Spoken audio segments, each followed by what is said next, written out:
Hello, it's Mr. Fusion here to talk about some Dragon Ball. It has definitely been a big banner year for Dragon Ball. This is the 40th anniversary this year. On the flip side, Toriyama Akira passed away earlier this year. The video game Sparking Zero, which I know nothing about, recently came out, and of course now we have a brand new Dragon Ball animated series, Dragon Ball Daima. And I'm currently wearing my t-shirt from the New York Comic Con Dragon Ball Daima reveal panel, and looking at it, October 12th of last year, so it's pretty much exactly a year after that official announcement that we are now sitting down and watching Dragon Ball Daima for the first time. And this is not something that I usually do. I like to have scripted videos. I don't typically talk about things that are brand new because I want to have time to digest them. Frankly, I've been digesting this for the past few hours. I struggled to sit down and actually make a video about it. I don't know if I'm going to do this all the time, but hey, it's a brand new series. I'm excited. I hope you're excited. So I just wanted to talk about it for a little bit. Plus, this first episode left me with a lot of thoughts, and I'm not sure how controversial they are. I guess we're going to find out. Basically, my initial thought of this first episode is that I still believe the series has a lot of potential. This first episode introduces a lot of really fun ideas and characters, and I hope to see them rocket off into exciting, fun adventures and stories in the future. But as for this episode as a first episode, I am kind of floored at how bad the pacing is. In short, the first episode of Daima is really pretty to look at. It's very well animated. It has a wonderfully creative framing for Dragon Ball, as in it's mostly, almost exclusively told from the perspective of the villains, which I really liked. But in terms of how it tells its story, it's really only interesting if you're the kind of person who likes to update fan wikis, because so much of this episode is just lore dump, lore dump, lore dump, bullet point, bullet point, bullet point, as opposed to, like, real storytelling. And even that wouldn't be so bad, except that a lot of it is lore dumping lore that we already know. And I don't mean if you've been following the news on Dragon Ball Daima, following the spoilers, following the leaks, because I haven't done that. And I'm still saying that. So I have a lot to say about this first episode, and I'm going to start with my biggest problems, just get them out of the way, and then we'll talk about what new stuff this brings to the table. So, like I said, my biggest problem is with the pacing. Unless you count that sort of double combined episode that Dragon Ball Super did, I think this might be the longest single episode that Dragon Ball has ever done. It clocks in at just over 32 minutes, which seems to be more and more common now to have untraditional episode lengths now that streaming is a really big thing. You don't have to force yourself into this box of having it be an exact length. But this episode didn't really need to be 32 minutes, and it is interesting to point out because, like, traditionally an episode of Dragon Ball will run, 20-something minutes long, but not all of that 20-something minutes is actual episode. You'll have like a minute and a half of an opening, like a minute or so of an ending theme. You'll have like a minute of recap, and you'll have a 30-second preview. So when you cut all that stuff out, the actual real episode content is about 18 minutes. There is no opening. There is no opening for this. There are ending credits at the end.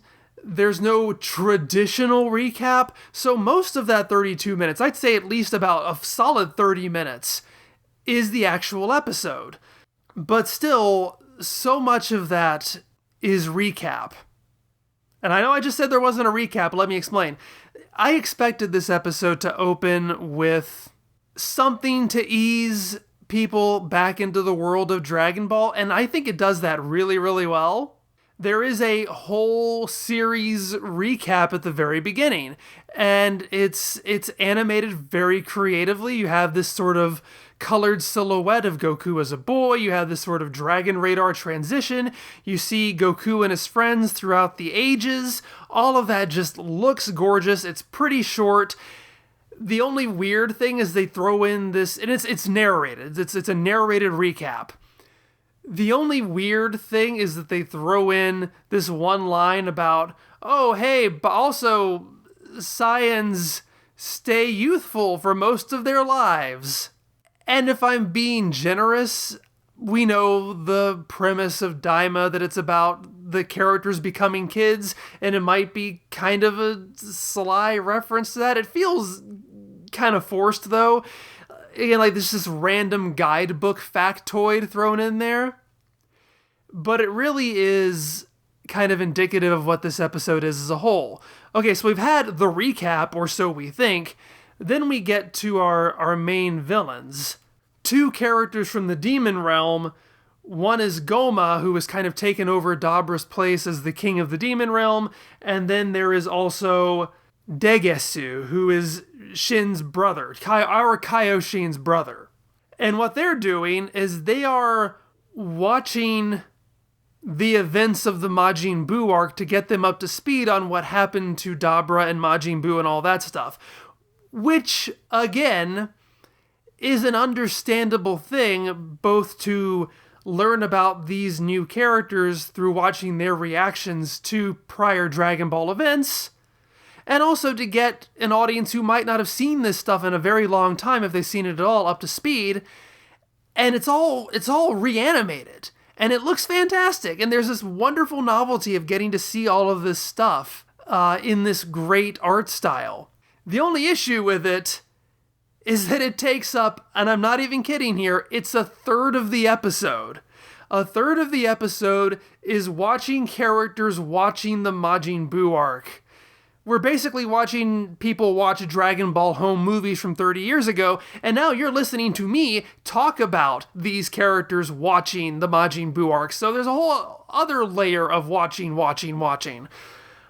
And it goes on. It goes on for forever. Thankfully, once all of that is done, we do get to see them plotting and scheming and playing in their world, which is great. It's the best part of the episode, but it's such a small part of the episode.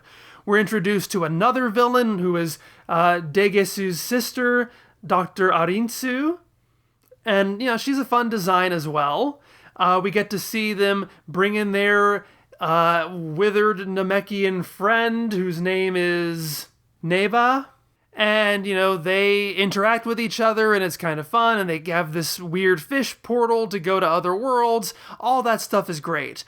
But I have to say, we don't see any of the Dragon Team characters until, and again, I'm not exaggerating here, we don't see them at all until 20 minutes into the episode.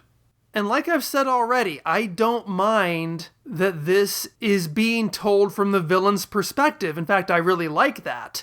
But after having spent most of their time in just an extended recap, it does start to feel a little weird that now we're only getting to the main characters this late into the episode. But what do the main characters have to contribute? Nothing. Again, let me remind you, most of this episode up until now has been recapping the series, recapping the Majin Buu arc, and then throwing in random bits of new lore. So when we get to see Goku and the others, what are they talking about? Just random bits of lore. That's literally all they do. I'm serious. I'm completely serious here. Hey, Trunks is 9 years old in this series. Hey, better go write that in the wiki. Hey, did you know that Saiyans have a growth spurt at around age 15? Better write that into the wiki. Hey, let's talk about how the Patara earrings work. Better write this in the wiki. That's seriously their entire role in this episode, is just to vomit out guidebook bullet points. They're maybe on screen for a couple of minutes, 2 minutes tops. And that's all they do is just say, hey, did you know this? Hey, did you know this? This is not storytelling. These are just bullet points. The biggest nerd contention is going to be what they say about the Potara, because Kaioshin and Kibito are here. This takes place prior to the events of Dragon Ball Super. And so when Goku turns to them and says, hey, I thought you guys had merged with the Potara earrings. Why are you back to normal again? I was immediately getting this sense of deja vu of like, wait, didn't we have this conversation in Super? What is happening here?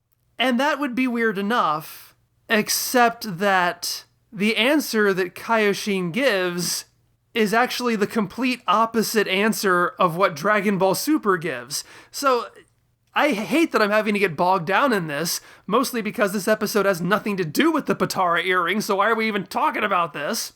But if you remember, in the original Dragon Ball, the Potara is said to be different from Fusion because Fusion, the dance, lasts for 30 minutes, but merging through Potara is permanent. So Goku and Vegeta become Vegito, and they fight Majin Buu, and then when Majin Buu absorbs Vegito, he splits back up into Goku and Vegeta. And within the original series, they just have Goku give a sort of hand-wavy rationalization of, oh, I guess it's the bad air in here, i.e., Majin Buu is some weirdly magical demonic force, and therefore being inside of him breaks up the merging. That's always been kind of a weak explanation to a lot of people. I always thought it was fine, but whatever. So Dragon Ball Super comes along, and they want to bring Vegito back, but they don't want to get rid of Goku and Vegeta, so they have Kaioshin and Kibito split up from their thing. They say it was done because they made a wish on the Dragon Balls to split themselves up. But they also say that, oh, hey, no need to worry about you two, Goku and Vegeta, coming together, because the whole permanent thing, that's only with gods. You guys aren't gods, so it's only, an hour? I think it's an hour. And it just so happens that when you were Vegito before, the moment you got inside Majin Buu, that was when the hour time limit happened, and that's why you split up. So, yeah, to recap that, in the original Dragon Ball, it said that bad air inside Majin Buu split up Goku and Vegeta, otherwise it would have been permanent. In Dragon Ball Super, they say that it is permanent with gods, but can be undone with the Dragon Balls, but with non-gods, it's only an hour. Here, Kaioshin says, no, it is permanent. It is actually the bad air. And since you guys split up with bad air, we said, hey, Mr. Buu, would you please absorb us so we can split up too? This is so insane. You know how in the Star Wars sequels you have The Last Jedi saying, hey, Rey, your parents are nobody? And then in The Rise of Skywalker, they're like, well, actually, Palpatine's your grandpa, and you're really special and part of a Force dyad. This is what this feels like. It just feels like we're pinballing back and forth. Personally, I prefer this to go back to the original explanation, but it does really call Dragon Ball Super's canonicity into question, doesn't it? Like, are we saying that this is being treated as its own separate continuity? I mean, it is possible that all of these things can somehow fit together, but it is quite a stretch. I mean, you could obviously say that at some point a bit later in the future, Kaioshin and Kibito merge back together again for whatever reason, and then that's when they use the Dragon Balls later on to split themselves up. This doesn't explicitly contradict that Goku and Vegeta would be permanent. At least I don't remember that it explicitly says that. I don't think it does. But it does raise the question then of why they would bother to use the Dragon Balls to wish themselves to separate when they could just even more easily say, hey, Mr. Buu, absorb us again. So it's weird. It's really, really weird. I don't know how we got here. So finally, in the last few minutes, the plot really starts going. The villains arrive to the Heavenly Realm, and steal the Dragon Balls from Dende, and they summon Shenlong, and they make a wish to turn all the heroes into children, the heroes and their friends into children, and the children into babies. I do like that Shenlong is being really pedantic about this, saying, well, how old do you want them to be? And what about the ones who are already that old? It is kind of weird, though. I feel like Shenlong doesn't usually ask for details. He'll just sort of interpret this stuff. But it is probably the funniest part of the episode. And so then right in the last couple of seconds of the episode, we see the cast start to turn into kids, and that's when it ends.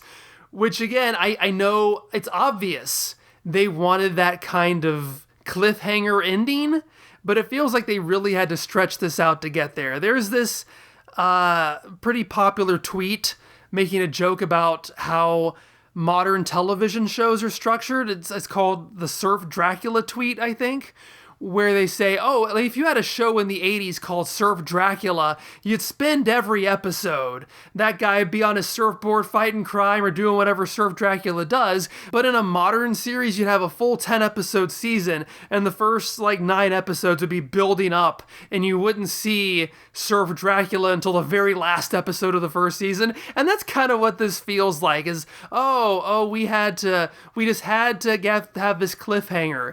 We can't actually see them as kids until we get to the second episode, which is, still an improvement over a whole season of this.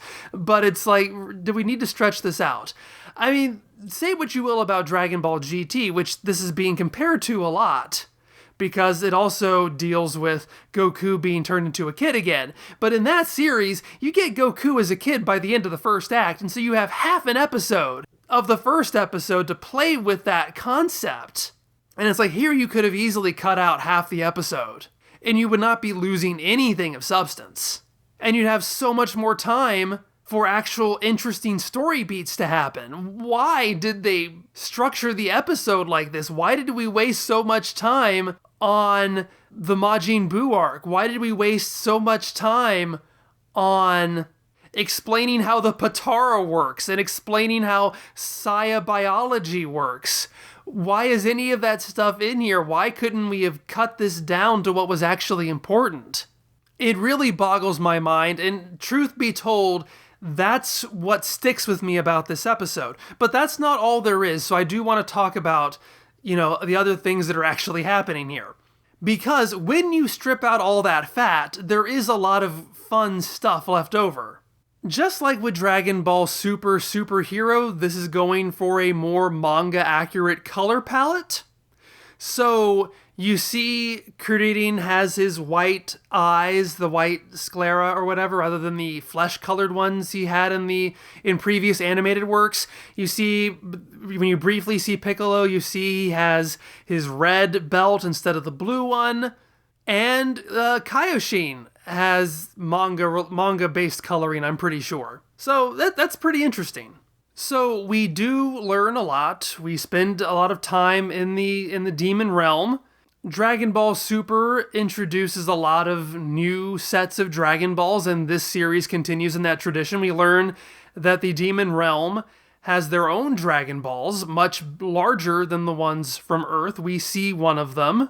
They were created by Neva, the elderly, smelly Namekian. Apparently he doesn't shower all that much, but he does religiously brush his teeth, apparently, because he can't go anywhere without his toothbrush. It's a weird joke.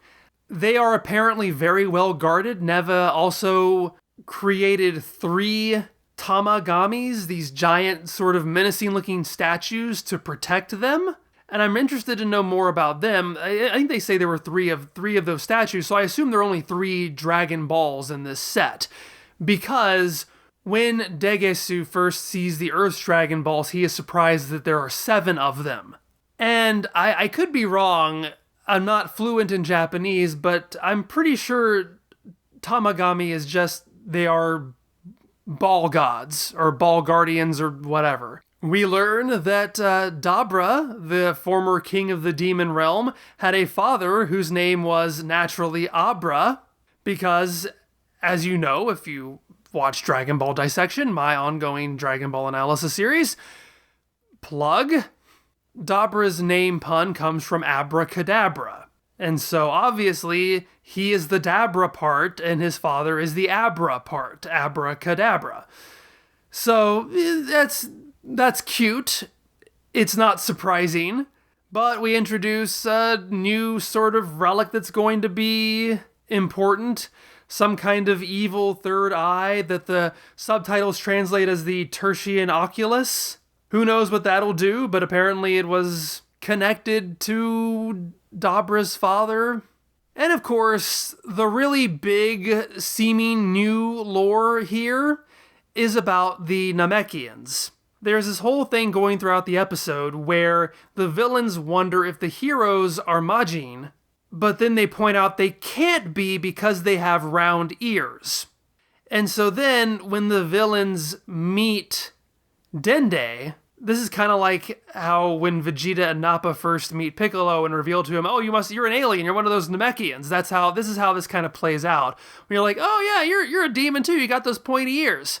And it does seem to be saying, especially given, Neva's place in the demon realm, that Namekians are demons or they are descended from demons, they are related to demons somehow. And I find this really, really funny because of how the Namekian connection to demons, or at least Piccolo's connection to demons, has been kind of fuzzy and misinterpreted over the years. Like, especially here in the Western fandom, where the demonic elements of Piccolo were sort of scrubbed clean in the dubbing process, you have a lot of fans who always insist that Piccolo's Namekian heritage overwrites the old demon story, as in Piccolo was a Namekian who mistakenly thought he was a demon because he didn't realize he was an alien, which I've always maintained as hogwash. Here on this channel, we've maintained that Piccolo is an alien who also became a demon at one point and then eventually stopped being a demon. The Saiyan arc makes a big point about this, about Kami-sama, God, pointing out the fact when Piccolo kills Goku and Raditz, they actually pass on to the next life, whereas previous people killed by Mazoku, demon clansmen, did not do that. And this is supposed to represent that this new Piccolo is becoming less demonic. So here, this series, and I could be reading too much into this or extrapolating before I know all the facts, but it really does seem to be saying, hey, alright, look, we're tired of you people debating about this, so here's what we're gonna do. Not only is Piccolo a demon, all Namekians are demons, so please shut up. That's just the impression that I get. Like, they're really just kind of doubling down on the whole thing, and I don't know how I feel about that. I think I had somebody in my Discord make the joke of, well, that sucks for all of Frieza's henchmen who were killed by Namekians because I guess they never got to pass on. I'm trying to think if I have anything else to add at this point. I am kind of holding back on my thoughts of the new characters just because we still know so little about them and what they want to do. Gomah is definitely the most interesting to me for right now. He is kind of that egomaniacal blowhard with delusions of grandeur in kind of the same vein as Pilaf, which I guess adds to the sort of GT connection as well, since they're both making wishes to turn people into kids.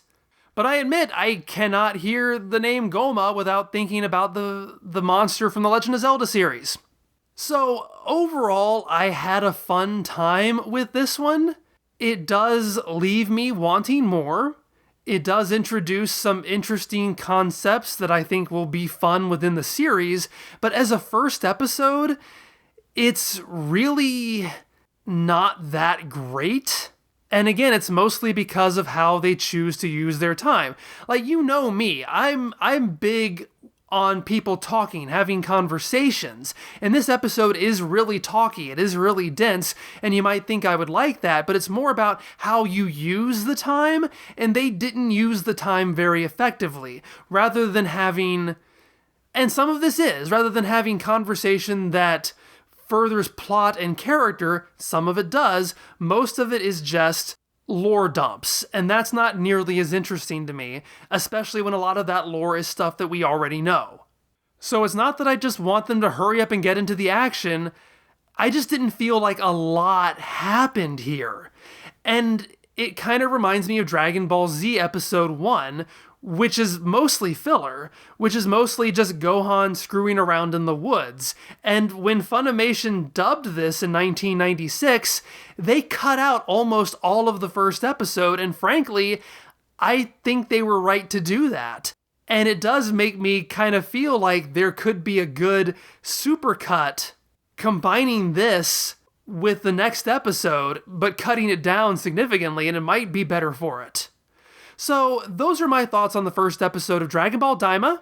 Thanks so much for watching. Again, I don't know if I'm going to do this every episode. This is not really my wheelhouse, but let me know what you think. Maybe I'll do this for groups of episodes, or who knows what we'll do. If you're new, if you're just checking me out because you wanted to find out what the first episode was like, I do talk about Dragon Ball on my channel a lot. I do an ongoing series called Dragon Ball Dissection. I'm currently covering Dragon Ball GT, so another reason why these Dragon Ball GT comparisons are forefront on my mind. So thanks for watching. I'll see you next time. Bye-bye!